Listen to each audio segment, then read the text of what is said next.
ശ്രീ വിനോദ് മേക്കോത്ത്, അവിടെ ഈ action council, അതിനു മുമ്പ് ഉണ്ടായിരുന്ന ആക്ഷൻ കൗൺസിൽ സൗജന്യ കൊലപാതകത്തിലുണ്ടായ പ്രതിഷേധങ്ങൾക്കപ്പുറം ഈ ജയസൂര്യ പറയും പോലെയും ശ്രീ മിഥുൻ വിജയകുമാർ പറയും പോലെയും അവിടെ ഏതെങ്കിലും തരത്തിൽ ഹൈന്ദവ സംഘടനകളോ അവിടുത്തെ പ്രതിപക്ഷമോ ഏതെങ്കിലും വ്യവസ്ഥാപിത സംഘടനകളോ ഇതുവരെ ഒരു SIT വേണമെന്ന ആവശ്യം ഉന്നയിച്ചിട്ടുണ്ടോ? ഇതുവരെ ധർമ്മസ്ഥലയിൽ അന്വേഷണം വേണമെന്ന് ആവശ്യപ്പെട്ടുണ്ടോ ഏതെങ്കിലും ഒരു സംഘടന, ശ്രീ വിനോദ് മേക്കോത്ത്? അങ്ങനെ ഒരു സംഭവം എൻ്റെ അറിവിലില്ല. ഞാൻ ഈ വിഷയം ബ്രേക്ക് ചെയ്തതിന് ശേഷം, അതായത് ഈ സാക്ഷിയുടെ വെളിപ്പെടുത്തൽ വന്നതിന് ശേഷം ഞാൻ ഇതിൻ്റെ പുറകെ സഞ്ചരിക്കുന്ന ഒരാളാണ്.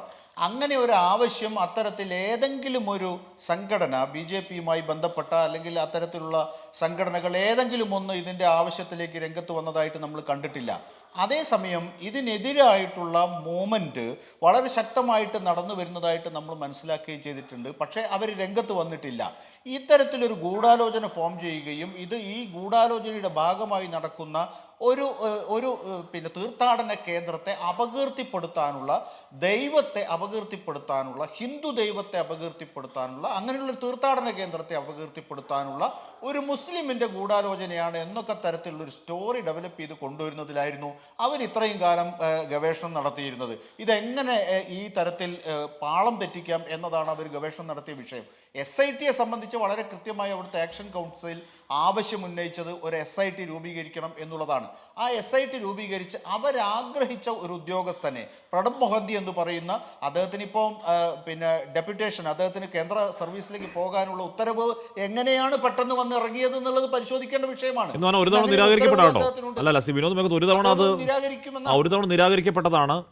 ഇത്തവണ അത് പെട്ടെന്നാവുന്നുണ്ട്. അപ്പോൾ ഈ അവിടുത്തെ DGP പ്രണബ് മൊഹന്തി SITയുടെ മേധാവിയുടെ ട്രാക്ക് കറക്റ്റാണ് എന്ന് മനസ്സിലാക്കുന്നിടത്താണ് അത് പാളം തെറ്റിക്കാനുള്ള ശ്രമമാണ് ഇത്തരത്തിൽ നടക്കുന്നത്. ശ്രീരാമസേന വന്ന് പറഞ്ഞു ഇത്തരത്തിൽ അന്വേഷണം ഈ പറയുന്ന ക്ഷേത്രത്തെ അപകീർത്തിപ്പെടുത്താനുള്ളതാണെന്നുള്ള തരത്തിലുള്ള സ്റ്റേറ്റ്മെൻറ്റ്സ് വരുന്നു.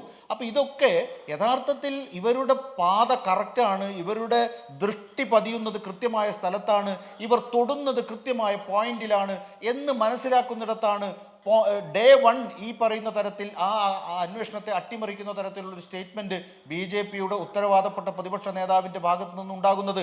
ഇവർക്ക് എങ്ങനെയാണ് മറിച്ച് പറയാൻ കഴിയുക?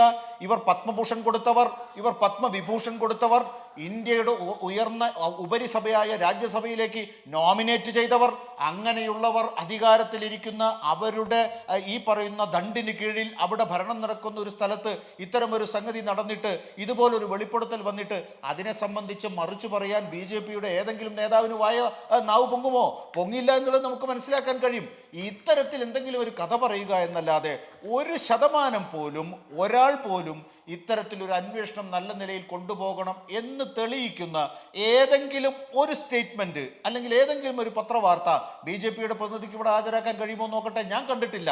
ഞാൻ കാണാത്തത് നടന്നിട്ടില്ല എന്നല്ല അതിൻ്റെ അർത്ഥം. ഒരുപക്ഷെ ഉണ്ടാകാം, പക്ഷെ എൻ്റെ ശ്രദ്ധയിൽപ്പെട്ടിട്ടില്ല. കർണാടകയിൽ ഇത്തരത്തിൽ ധർമ്മസ്ഥലയുമായി ബന്ധപ്പെട്ട്, വീരേന്ദ്ര ഹെഗ്ഡെയുമായി ബന്ധപ്പെട്ട് ഒരു വാർത്ത വരാൻ പാടില്ല എന്ന് പറഞ്ഞിട്ടാണ് ഗാഗ് ഉത്തരവിറക്കിയത്. അതിനു വേണ്ടിയിട്ട് എല്ലാ ഭരണ സംവിധാനങ്ങളും നിയമ സംവിധാനവും ഉൾപ്പെടെ പണിയെടുത്തു നമ്മൾ മനസ്സിലാക്കണം. ഒരു വാർത്തയും കർണാടകയിലില്ല. മെയിൻ സ്ട്രീം മീഡിയ മിണ്ടുന്നില്ല. അവിടെ ഇത്തരത്തിൽ വാർത്തകൾ പുറത്തുവിട്ട യൂട്യൂബേഴ്സിനെ, അതുപോലെ തന്നെ കണ്ടന്റ് റൈറ്റേഴ്സിനെ എല്ലാറ്റിനെയും ബാൻ ചെയ്തു. അവരെ എല്ലാവരെയും അവരുടെ എല്ലാ സംഗതികളും എടുത്തു കളയുന്ന നിലപാടിലേക്ക് പോയി. ഇതിനൊക്കെ എതിരെ ആരെങ്കിലും സംസാരിച്ച് കാണുന്നുണ്ടോ? പിന്നെ ഏത് BJP നേതാവാണ് പറഞ്ഞിട്ടുള്ളത് അവിടെ അന്വേഷണം വേണമെന്ന്? അന്വേഷണം SITയുടെ അന്വേഷണം വേണമെന്ന് ആവശ്യപ്പെട്ടത് അവിടുത്തെ ജസ്റ്റിസ് ഫോർ സൗജന്യ എന്ന് പറയുന്ന ആക്ഷൻ കമ്മിറ്റിയാണ്. അവർ ദീർഘനാളായി പോരാടിക്കൊണ്ടിരിക്കുന്നു. 2012 മുതൽ പോരാട്ടത്തിന്റെ പാതയിലാണ്. കൃത്യമായിട്ടുള്ള ഒരു നിയമ സംവിധാനം, അഭിഭാഷക സമൂഹം അതിന്റെ പിറകിലുണ്ട്. ഈ ഗാഗ് ഉത്തരവിനെതിരായി 1000-ഓളം അഭിഭാഷകർ രംഗത്തിറങ്ങേണ്ടി വന്നു. ഒരു പ്രതിപക്ഷ കക്ഷിയും മിണ്ടിയിട്ടില്ല.